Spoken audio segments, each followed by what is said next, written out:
So what are some reflections that I have about the peer instruction flipped learning model? And some of these are not just for the peer instruction flipped learning model, but flipped learning in general. Students no longer have the fire hose effect that they often experience during a lecture where they are getting overwhelmed with information. Students are able to pause and rewind the video as needed to be able to take in the information. Even take in some information, get to a point where they're kind of reaching their maximum capacity of what they can take in at the time. They take a break, come back to it a half hour, hour later, and then they can continue to take in the information at their own pace. Students are, for the most part, in a flipped environment, treated as individuals versus everybody getting the exact same thing and going through an assembly line. Because you can work with students one-on-one, have one-on-one conversations, you get to know each other students or individual students' strengths and weaknesses. You often have more time to work with each individual student. Also in a flipped environment, you often have more time for your curriculum. And you can do more projects, more hands-on activities and things like that.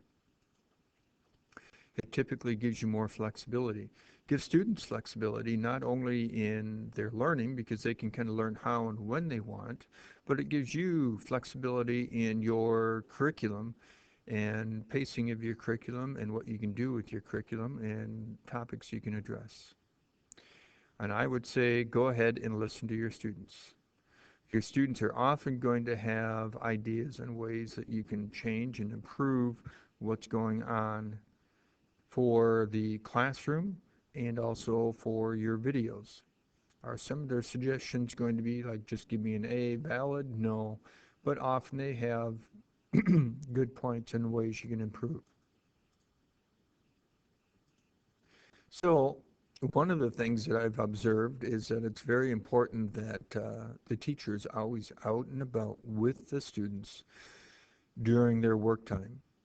Now, depending upon your students, being out and about during the peer instruction time may not work well.